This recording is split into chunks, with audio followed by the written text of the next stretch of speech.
Hi, and thanks for joining me here in my shop. I'm going to continue with this farm radio. I don't have a schematic I'm working from or things like that, so I'm kind of flying by the seat of my pants. We're at the stage now. It's been a day or two since I've been in here, so I'm just reviewing. I'm at the stage now where I've had the radio operating, but I couldn't be sure it was receiving properly. So what I'm going to do is I'm going to feed a signal into it, into the antenna. You can see it here. And the signal is going to be coming from my signal generator over yonder here. I set this pretty low. Let me get this into the right frequency range here. Let's see where we're at. Okay, we'll put it down around 1,000, somewhere in the middle. So we're at 1070. 1070 on your AM dial. Of course, get a chance to see if the dial's accurate at all on this radio too at this point. So I'm just feeding the signal in with one wire. I'm leaving the ground disconnected for now, and that should probably put enough signal into the radio to work. So I think we're ready to go here.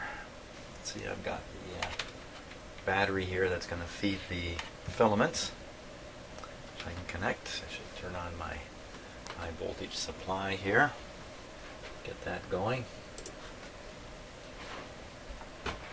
Let's just swing this around a little bit here. Okay. Now if I remember right, I figured the proper B plus voltage is 90. When I get it up to 90, the radio actually fades out. Seems like 70, 60 is a better range, which is curious in itself. So we'll set it somewhere around there. Let's just see. Oh yes, that's right. And I have a B plus auxiliary meter over here. Which is it still connected? Yes, it's still connected. Good. So let's put on the heaters here.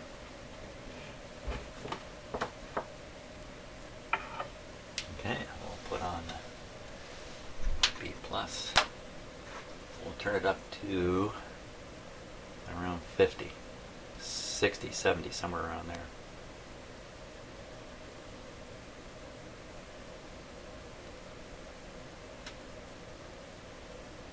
Let's try around there.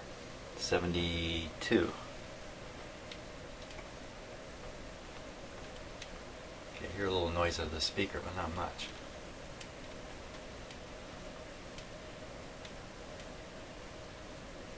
Always a chance the battery I'm using has given up the ghost already. It may have been virtually dead when I first hooked it up, so.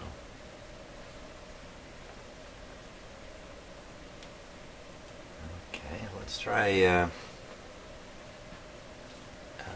lowering and raising the B plus. We'll see if we can hit a mark here, and that'll. By the way, I can see the current flow in the radio now is around. Let's see, that's 25, so that's going to be about 5 milliamps of B plus current flowing.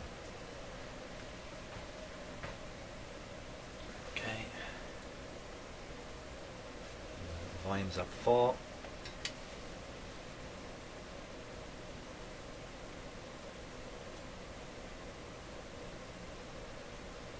Oh. Well, last time I thought we heard the, the roar come out of the radio. Not roaring now. Okay, so I think we can be pretty sure the B plus is fed into the radio properly.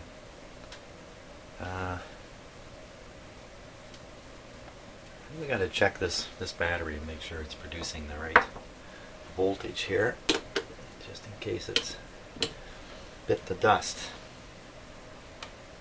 Okay, so that's a pretty simple matter. Just have a look over here, just beyond all the wires and stuff, to this meter here. Okay, so it's on 1.5 volt scale. That's a fair bit there. It's around 1 volt. That's pretty low. That's actually pretty low. 1 volt. Do I dare hook up a power supply? I just, it's so low on my power supplies, or at the extreme end of the supply range, and a little accidental touch of the adjustment or some momentary thing could happen and put 10 volts on the heaters, and I'm pretty anxious about damaging the radio. So if anything, we'll change that battery.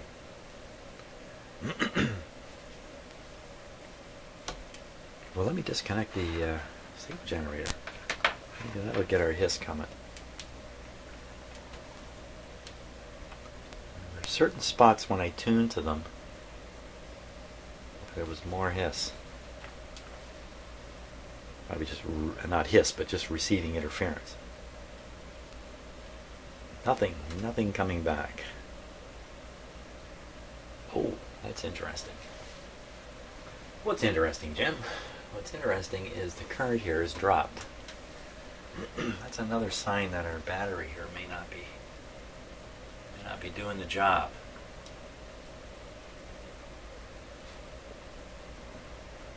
Yeah, I think we got to try a different battery.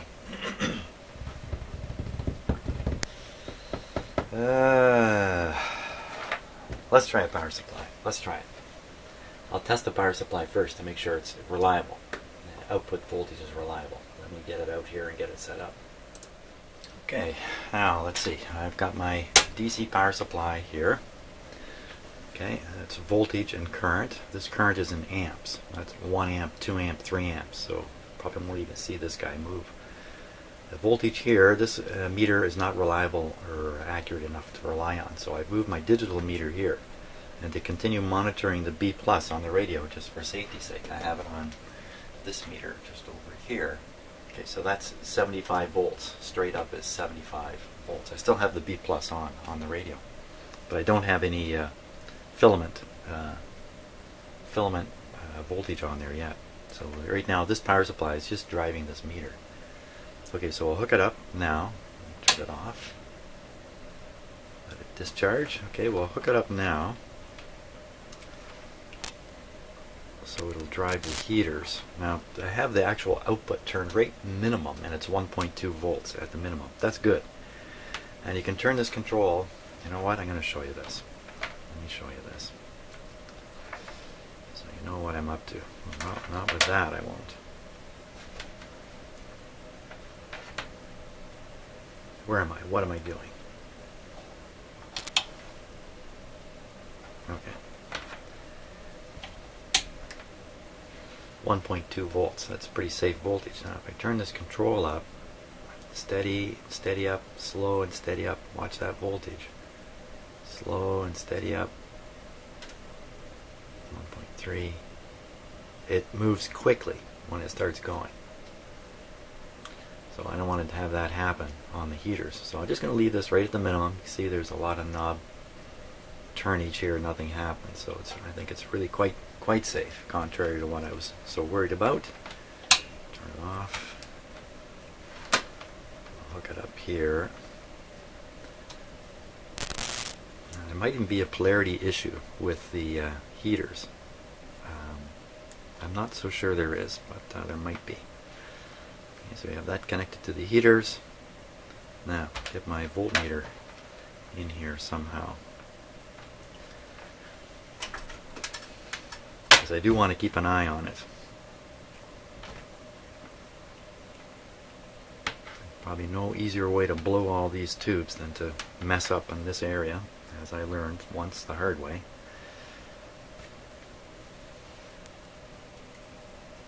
Okay.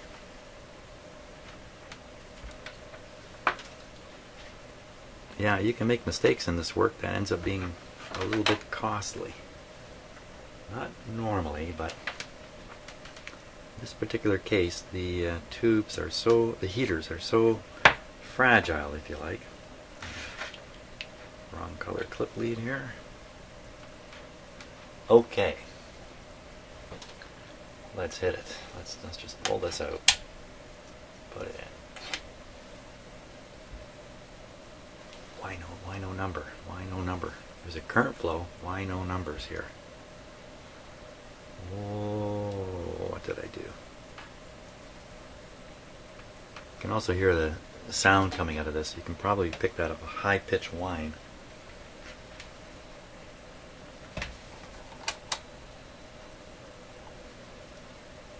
Well, this is up. For sure. Current flowing. That's it? Come on. That can't be it. I'm paralyzed. I'm totally paralyzed here. What has happened? Okay, so the negative of this is to the chassis. The positive is to this wire here. Oh, there we go. Something funny going on right here. Oh, is it these lousy clip leads? 0 now. Negative now. Come on. What is happening? Okay, let's disconnect the power supply from the radio here, because then things are going haywire. Crying out loud. Just on the voltmeter.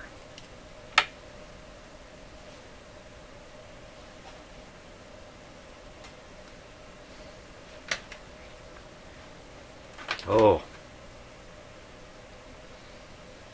What am I doing here? Oh my God, what has happened?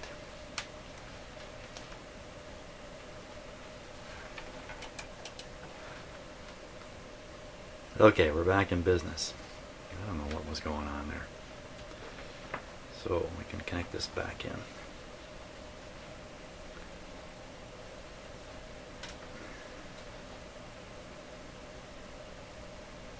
You see it knocked down the voltage because of the current draw. So that's a little low.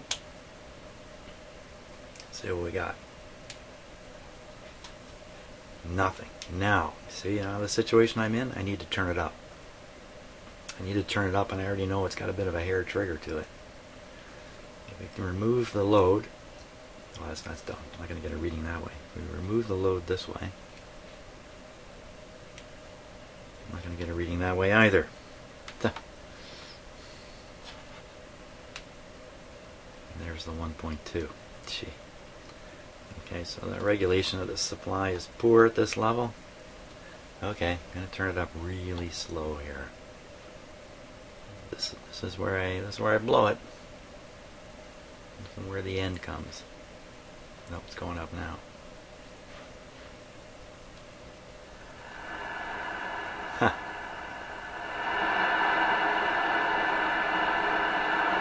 Okay, we'll leave it there. Some very old radios actually use this technique to control the volume. They actually turn the heaters up and down. So there we are. Bingo. Tuning the radio. Yeah. Bit of a squeal in it, but squeal as I tune up. Up. Yeah, up towards the top of the band. Let's put it in around the 1000 mark. Right in here. Now we can finally do what I had planned to do all this time. And that is feed in the signal from the signal generator.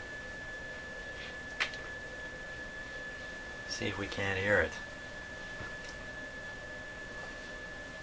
Okay, so we're just right around 1,000.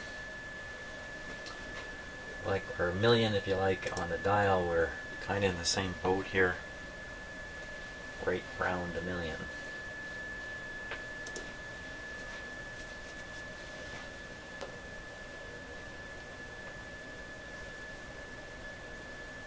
Okay, I didn't hear anything, but the signal level is very low. So let's first take a moment, check the calibration here. So right now that's 10 microvolts to this unconnected wire. It's connected. Now there's squeals coming out all over the place. Volume.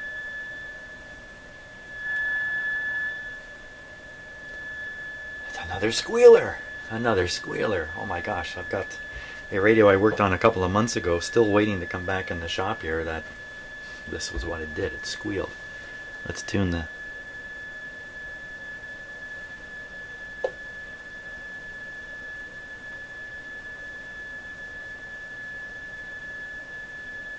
I sure don't hear anything. Let's put the power up from the signal generator. Again, I just have, look down here, all I've got connected on the signal generator is the I guess I don't know what to call it. One wire. I guess that's the best way to call it. I want to say the non-grounded one or the signal one, but really either one of these would be producing a signal right now. My ungrounded shop. Okay, we're up by 10. Factor of 10. There it is.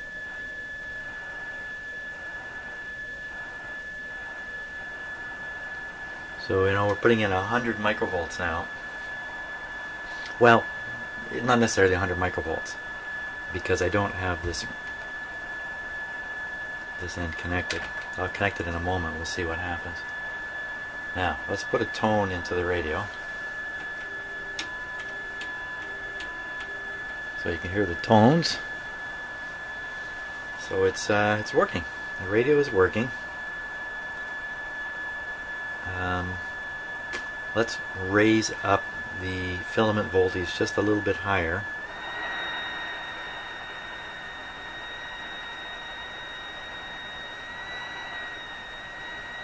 Okay, so that's about, you know, a D cell, brand new D cell, will be 1.6 here. And we're drawing, according to this meter, about 100 milliamps, maybe 200 milliamps on this meter. But again, the accuracy of this is pretty limited.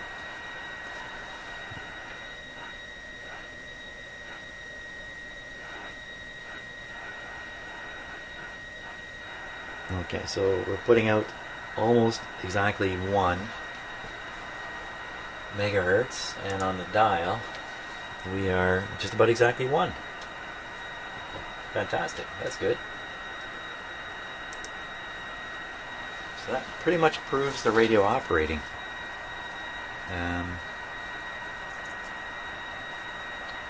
Operating with a squeal.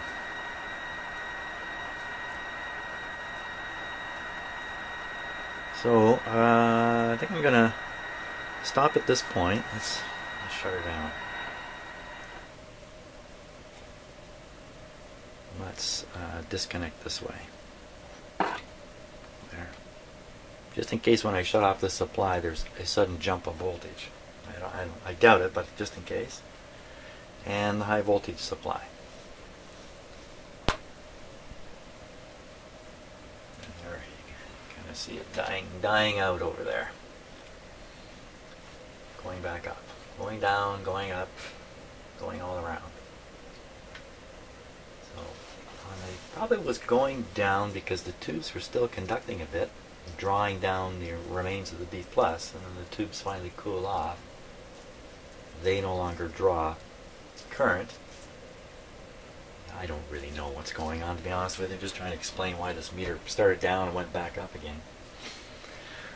Okay, so that's good for this radio at this point in time. I need to get a little guidance from the owner of the radio, what they want done with it at this point. So, but the good news is, it's working, basically working, and this would be a great hobby radio for someone who's looking for a project. This would be a beauty. Got to get yourself 10 9-volt batteries. Well, maybe only 6 or 8, come to think of it, and because the B+ seems to run good around 75 or so. And 1 D cell, and you're in business with this radio. It would require a little bit of tuning, where you could change these capacitors in here.